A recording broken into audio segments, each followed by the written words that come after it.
The bus rolled into Los Angeles before dawn, its headlights slicing through the early mist that hung over the city like a half-remembered dream. And among the sleepy passengers sat Maya Lopez, a 23-year-old from a small desert town in New Mexico who carried everything she owned in a canvas backpack and everything she hoped for in her heart. She had $26, a cracked phone, and a voice that had once silenced her church choir with its clarity, but what she lacked in certainty she made up for in that untamed belief that somehow, if she reached California, the universe might finally meet her halfway. When the driver announced the last stop, downtown LA, Maya pressed her forehead to the window and watched the first hints of sunlight crawl over the skyline, painting the glass towers gold. "This," she whispered, "is where dreams rise with the sun." She stepped off the bus into the cool coastal air, found a coffee shop opening for the morning rush, and offered to sweep the floor for a muffin. The owner, Mr. Chan, a widower from San Francisco who had opened the shop after losing his wife, looked at her dusty shoes and tired eyes and simply nodded. "Work is work," he said, sliding her a warm croissant and a paper cup of coffee. It was the first act of kindness that day, but not the last. For weeks, Maya busked on street corners, singing to crowds that barely noticed her. Yet sometimes a child would stop, transfixed, and that was enough to keep her voice alive. She slept in a women's shelter by Skid Row, where she met Grace, a nurse volunteering her nights there because, as she said, people need music and medicine in equal measure. Grace listened to Maya sing one evening and cried quietly, then gave her a place to shower and a fresh set of scrubs. "You can wear these till your dreams start paying rent," she joked. It was kindness traded for melody, and it kept Maya believing that humanity, despite its noise and indifference, still had a rhythm of compassion. Weeks turned into months, and Los Angeles taught Maya that dreams weren't handed out like postcards, they were carved, one bruise at a time, from the concrete of persistence. She sang at farmers' markets, under highway bridges, and in subway tunnels where the acoustics made her voice sound like a ghost of something holy. She sent audition tapes to small studios, applied to cafes, even sang at open mics where half the audience stared at their phones.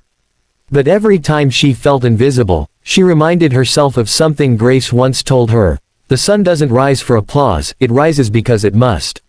So Maya kept rising. One Friday afternoon, while performing at Venice Beach, a little girl in a wheelchair stopped nearby, her mother pushing her through the sand. The girl's face was pale, but her eyes were alive. Maya started singing softly to her, an original song called, "Rise with the Sun." The melody carried through the salty air, simple but full of longing, and for a moment, the world quieted. When Maya finished, the girl clapped weakly, her mother wiping tears. "That's the first time she's smiled in weeks," she whispered. Maya didn't know what to say, so she just smiled back and said, "Tell her she's my reason to sing today." The woman slipped her a crumpled $20 bill, more than Maya had made all week, but what stayed with her wasn't the money. It was the moment. It reminded her that her music, even if unseen, still reached souls that needed it. That night, as she packed her guitar, a man in a dark jacket approached her. He introduced himself as Elliot Warren, a sound engineer for a small indie label. He'd been walking his dog when he heard her voice. "You've got something rare," he said. "It's raw, it's real, none of that studio polish. Come by my place tomorrow. I'll record a demo for free." Maya froze, too many promises in the city came with fine print. But Grace urged her to go. "Sometimes, kindness isn't a trap, it's a bridge," she said. So Maya went. Elliot's studio was a garage lined with egg cartons and fairy lights, but when Maya started singing, the space transformed. Her voice, gentle, aching, hopeful, filled the room. She recorded "Rise with the Sun" in one take. When she finished, Elliot just sat there, stunned. "You've got lightning in your lungs," he murmured. He uploaded the song to a local streaming site that night without telling her. Within days, the track began to spread quietly, a few hundred listens, then thousands. People commented things like, "I played this on repeat after my chemo," and, "I needed this today more than you know." Maya only found out when a woman stopped her outside the cafe where she now worked part-time. "Are you the girl who sings, 'Rise with the Sun'? My husband's a firefighter, he listens to that before every shift." Maya's knees went weak. She had dreamed of fame once, but this quiet ripple of impact, felt purer. Still, life didn't suddenly become easy. Rent rose. The shelter closed for repairs. Grace fell ill from exhaustion. One night, Maya returned to find her friend sitting outside the clinic, her hands trembling. "You give too much, Grace," Maya whispered, helping her inside. Grace smiled weakly. "Then I'm living right." Maya stayed with her through the night, humming softly by her bedside. But as dawn broke, a new challenge arrived. The label that had noticed Maya's song reached out. They wanted to sign her. Yet, they insisted she change her sound. More pop, less soul, no songs about struggle. "We'll make you a star," they promised. Maya stared at the contract, thinking of Grace, Mr. Chan, and the little girl on the beach. Her dream was here, but so was her conscience. Could she sell her song, her truth, for the spotlight she once chased? She looked out the window as the California sun rose again, golden, unwavering, and realized something. Dreams rise with the sun not to be seen, but to shine. With trembling hands, she folded the contract and said, "Nope." The man on the other end of the call went silent, then hung up. Her chance, gone. Or so she thought. The following week was heavy with silence. The excitement that had once lit Maya's chest flickered out, leaving behind the ache of what-ifs. She still sang, but now her melodies carried a quieter kind of courage, one born from loss, not ambition. Grace was recovering, but the clinic bills were piling up, and Mr.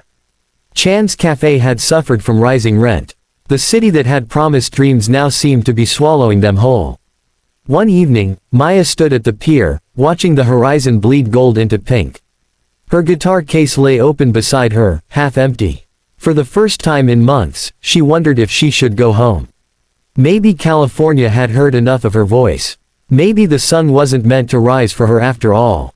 Then she heard a small voice behind her, soft, familiar. "You're the lady who sings about the sun, right?" Maya turned. It was the same little girl from the beach, bundled in a hoodie, her mother holding her hand. "My name's Lila," the girl said, smiling shyly. "I listen to your song in the hospital every day. The doctors said I might not walk again. But look." And with trembling determination, she took 2 steps forward, unsteady but radiant. Her mother's eyes filled with tears.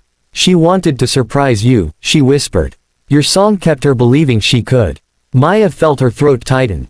In that instant, every rejection, every sleepless night, every cracked note made sense. She knelt, meeting Lila's eyes.